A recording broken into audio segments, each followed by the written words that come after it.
आजाद Hindustan live, सच के साथ। Honey trip मामले में पुलिस द्वारा सपना नाम का उपयोग से परिवार मानसिक रूप से प्रताड़ित।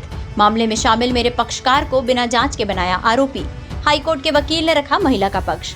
फरवरी माह में नगर के पास की कॉलोनी में हनी ट्रिप का मामला घटित हुआ था, जिसमें सपना नाम की महिला की जानकारी पुलिस ने पत्रकारों को दी थी, परंतु उक्त सपना नाम की महिला उस क्षेत्र में नहीं रहती। क्षेत्र में चर्चा है कि नगर का एक प्रतिष्ठित परिवार को ही नागरिक सपना समझकर मानसिक रूप से प्रताड़ित कर रहे हैं। इसी संबंध में नगर के पत्रकार भवन में इंदौर हाईकोर्ट के एडवोकेट जितेंद्र झाला ने पत्रकार वार्ता कर अपनी पक्षकार का पक्ष रखते हुए बताया कि मेरी पक्षकार नगर के पद्मावती कॉलोनी में निवासरत है। फरवरी माह की 2 तारीख को मेरी पक्षकार विवाह कार्यक्रम में गई हुई थी और उनकी कामवाली बाई घर पर थी, जिसका नाम चंदा है, और उसी ने उक्त युवक को बुलाया था और घटनाक्रम घटित हुआ। परंतु मुख्य आरोपी वैजंती उर्फ लक्ष्मी ने नाम के रूप में सपना का नाम भी षड्यंत्र पूर्वक शामिल कर लिया। वैजंती द्वारा दिए बयान के बाद बिना साक्ष्यों के मेरे पक्षकार को सपना समझकर आरोपी बना दिया गया, जिससे मेरे पक्षकार की छवि धूमिल हुई। साथ ही समाज में मान प्रतिष्ठा की भी क्षति हुई है। इस संबंध में हाईकोर्ट में भी घटनाक्रम के खिलाफ पिटीशन दायर की। इस पत्रकार वार्ता से हम समाज को ये बताना चाहते हैं कि मेरा पक्ष का पुलिस और आरोपी महिला की षड्यंत्र का शिकार होकर मानसिक रूप से प्रताड़ित है। झाला ने बताया कि सपना नाम की महिला का पद्मावती कॉलोनी से कोई संबंध नहीं है, नहीं पद्मावती कॉलोनी में कोई पैसे का लेन देन हुआ है, नहीं फरियादी की किसी रिपोर्ट में कॉलोनी स्थित महिला का जिक्र है। सनावत से विवेक विद्यार्थी की रिपोर्ट। सनावत में एक हनी ट्रिप मामला हुआ था, वो मामला है। इसमें पुलिस के द्वारा जो है एक फरियादी है, उसने पुलिस को सूचना दी कि 2 महिलाओं ने उनके साथियों के साथ मिलकर उसके साथ हनी ट्रिप मामला किया है, उसे झूठे प्रकरणों में फंसाकर पैसों की मांग की है। इसमें जो 2 महिलाएं हैं, वो एक महिला का नाम है सपना और चंदा, और एक वैजंती। जो चंदा है, चंदा और सपना है, वो मेरे पक्षकार के यहाँ पर घरेलू काम करती है, क्या काम करती है।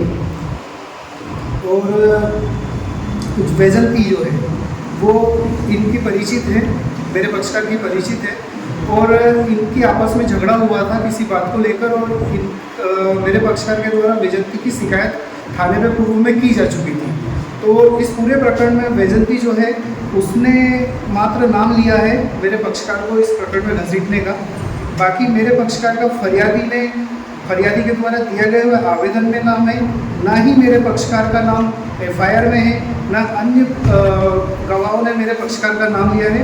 पुलिस ने मात्र वैजंती के मेरे पक्षकार का नाम लेने पर ही मेरे पक्षकार को घसीटा है। पुलिस के द्वारा कोई प्रॉपर जांच नहीं की गई। अगर पुलिस जांच करती तो मेरे पक्षकार को इस प्रकरण में संलिप्त नहीं करती। वो सत्यापित क्या है?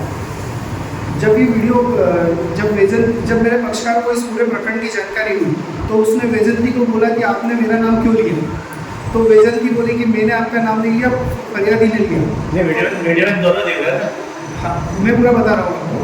तो जो ये मेरे पक्षकार हुए फरियादी के पास गए थे कि भैया मेरा नाम क्यों लिया, मैं तो वहाँ पर थी भी नहीं, उपस्थित ही नहीं थी। मेरे पक्षकार घटनास्थल पर उपस्थित नहीं थे, मात्र उनका जो है मकान का उपयोग किया गया है चंदा के द्वारा, जब वो उपस्थित नहीं थी मकान पर। इसलिए पुलिस ने और जो है वैजंती ने जबरदस्ती इस प्रकरण में झूठा फंसाया है। जो वीडियो वायरल हुआ उसके बाद मैं वीडियो वायरल के बारे में बता रहा हूँ कि केवल ये जानने के लिए गई थी मेरी पक्षकार कि उसका नाम क्यों फंसाया जा रहा है। वो पूछने गई थी केवल वैजंती के साथ में कि उसका नाम क्यों फंसाया गया है। जी बताएं, क्या और आप कहना चाहते हैं? पुलिस के द्वारा जो चालान प्रस्तुत किया गया है, उस चालान को मैंने सूक्ष्मता से पढ़ा तो उसमें मैंने ये पाया कि मेरे पक्षकार की ना तो घटना स्थल पर घटना के समय उपस्थिति थी, और न ही पुलिस के द्वारा जो कॉल रिकॉर्ड्स प्रस्तुत किए गए उसमें फरियादी को मेरे पक्षकार के द्वारा आज दिनांक तक कोई कॉल रिकॉर्ड्स नहीं है, फरियादी को कॉल करने के कोई कॉल रिकॉर्ड्स नहीं है, और न ही मेरे पक्षकार ने फरियादी को कभी धमकी दी गई और ना ही पैसों की मांग की गई, ना ही उससे मेरे पक्षकार से कोई पैसे की जब्ती हुई। इस पूरे मामले में मेरे पक्षकार को झूठा फंसाया गया है, मात्र वैजंती के द्वारा रंजिश बस नाम लेने पर। मेरा सवाल है, आपने बताया कि मेरे फरियादी द्वारा रिपोर्ट दर्ज की गई, तो वो मामला